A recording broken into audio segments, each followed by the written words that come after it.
Anybody can do they want to do when they feel like doing it. Anybody can go to the gym when they feel like going to the gym. Anybody could show up to work and give 100% when they're in the mood to do so. But what makes successful people successful is what they do when they don't feel like it. I see people writing on my page, oh, Andy, I'm motivated. Oh, I listen to your videos and I get hyped. That's great, and I'm glad that I can get you hyped for 5 minutes.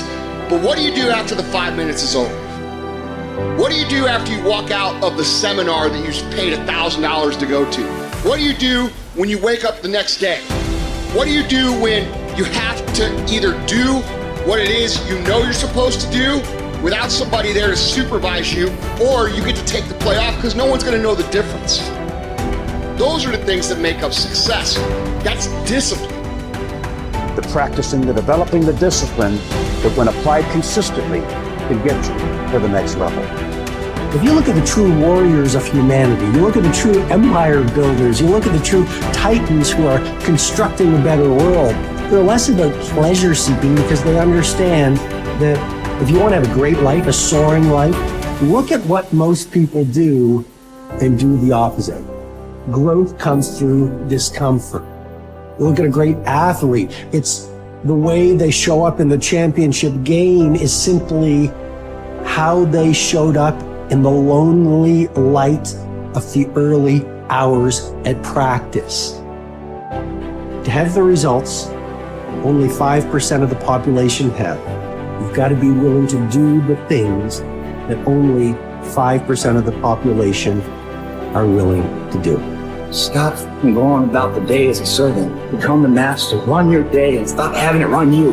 Believe in yourself. You got one of 100 that has a belief instead of just jaw jet talk of intent. Huge differential there. Differential is somebody just believing life, and the other one taking the most of the opportunity time of life. Remembrance, otherwise forgotten. You have no business being average, but now you justify it. You come up with these great reasons why you can't get up at 5. You have these great reasons of why you have to do everything, why you don't execute, why you don't finish, why you don't follow through, why you say you'll exercise and you do it for about 10 days and you quit. You've got an excuse for why you're average. I guarantee you, if you were humble enough, if you were hungry enough, if you really wanted what you said, you'd sit down and you study what you do and you'd say, I can do this better. But I have not exhausted all my time. I have not exhausted all my resources. There's something missing. You're not where you're supposed to be. It's not going to take a lot, but it's a small gap. And the gap is called execution. If you want to execute just a little bit more, you'll be on a whole level. And I'm telling you, you're not where you want to be financially. You are not the person you want to be. And you have not given yourself enough credit to say, I just need to get up a half hour earlier, and my whole life will change. I just need to get up 1 hour earlier. I just need to work 1 hour longer. Doing things that matter take time. Doing things that are great take time. Doing things that are going to get you paid take time. You can't get around it. You can't outwork time. You can't change it. You can't do anything about it. It's just going to take time. And if you can understand aggressive patience, you can put it into play in your life, you can not only achieve everything you want to achieve, but you can do so with a sense of calm, with a sense of confidence, with a sense of certainty that your life is going to turn out the way that you want it to. It takes faith. You have to trust that things are going to happen. At the end of the day, if you go to bed at night and sleep good knowing you gave every day your all, you can feel good that things are going to happen. If you can understand that it is going to take a long time, and during that time, you are going to have to do absolutely everything you can, you cannot be anything else but successful.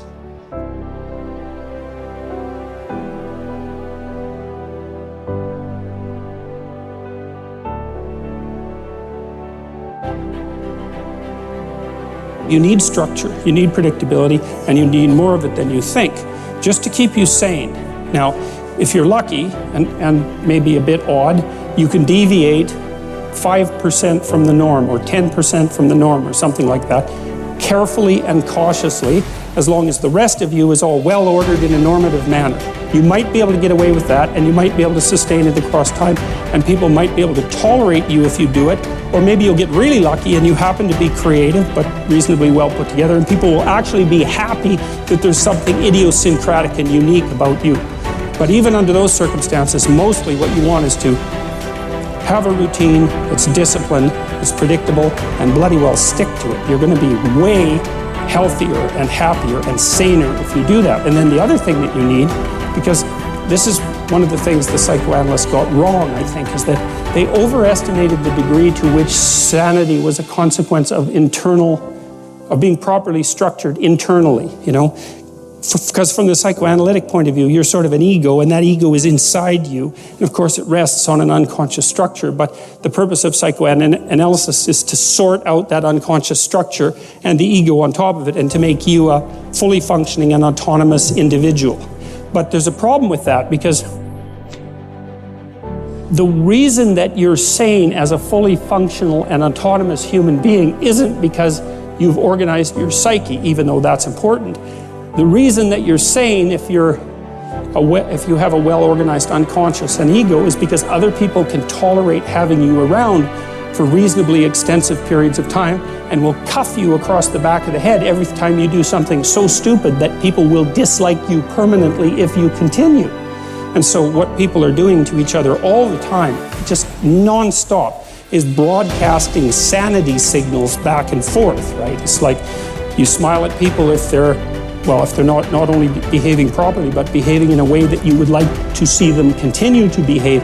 You frown at them if they're not, you ignore them if they're not, you shun them, you roll your eyes at them, you manifest a disgust face, you don't listen to them, you interrupt them, you won't cooperate with them, you won't compete with them. It's like you're blasting signals at other people about how to regulate their behavior so frequently, it just makes up all of your social interaction. That's why we face each other, and we have emotional displays on our face, and we're looking at each other's eyes, and we know as much as we can about what's going on with each other, given that we don't have immediate access to the contents of their consciousness. And so partly what you're doing with your routine is establishing yourself as a credible, reliable, trustworthy, potentially interesting human being who isn't going to do anything too erratic at any moment. And everyone else is around there tapping you into shape, making sure that that's exactly what you are.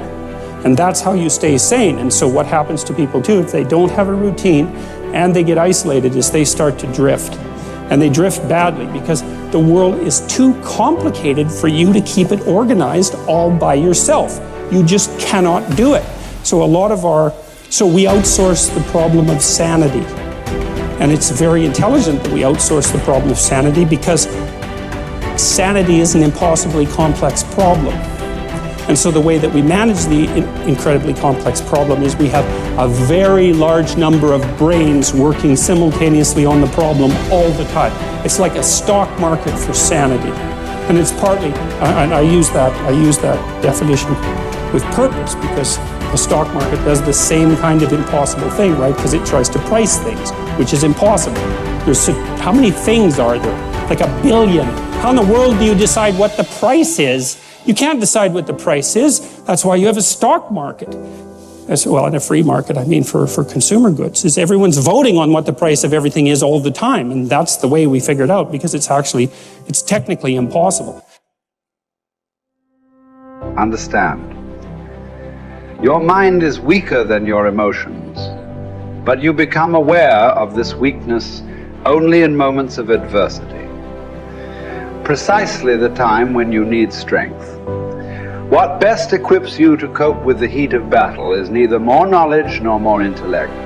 What makes your mind stronger and more able to control your emotions is internal discipline and toughness. No one can teach you this skill. You cannot learn it by reading about it. Like any discipline, it can come only through practice, experience, even a little suffering. An active life serves the purpose of giving man the opportunity to realize values in creative work, while a passive life of enjoyment affords him the opportunity to obtain fulfillment in experiencing beauty, art, or nature. But there is also purpose in that life which is almost barren of both creation and enjoyment, and which admits of but one possibility of high moral behavior, namely in man's attitude to his existence, an existence restricted by external forces. A creative life and a life of enjoyment are banned to him. But not only creativeness and enjoyment are meaningful.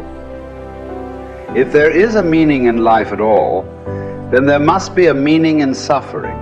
Suffering is an ineradicable part of life, even as fate and death.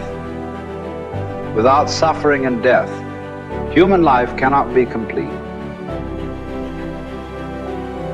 As his mind becomes purer and his emotions come under control, his thoughts become clearer and his instincts truer.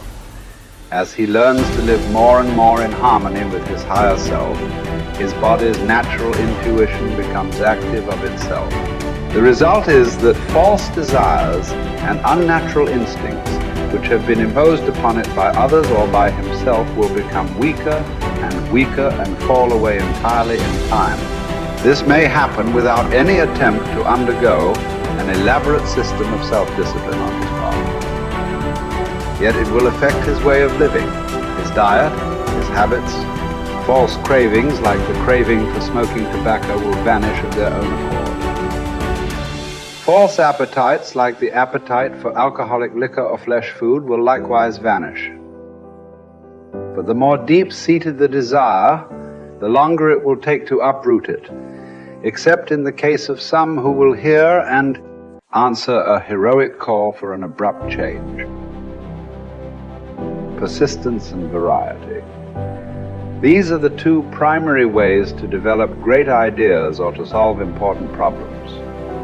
Keep leaning your head against a topic for a long time. Certainly for weeks, possibly for years. And along the way, try many lines of attack.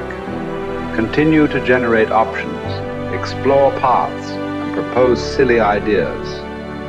Copy and paste concepts from widely different disciplines and see if it gets you anywhere. All the while, continue to refine the best solution you've found thus far. What looks like genius may simply be the byproduct of persistence and variety. The tendency to avoid challenges is so omnipresent in human beings that it can properly be considered a characteristic of human nature. But calling it natural does not mean it is essential or beneficial or unchangeable behavior. It is also natural to defecate in our pants and never brush our teeth. Yet we teach ourselves to do the unnatural until the unnatural becomes itself second nature. Indeed, all self-discipline might be defined as teaching ourselves to do the unnatural. Another characteristic of human nature, perhaps the one that makes us most human, is our capacity to do the unnatural, to transcend and hence transform our own nature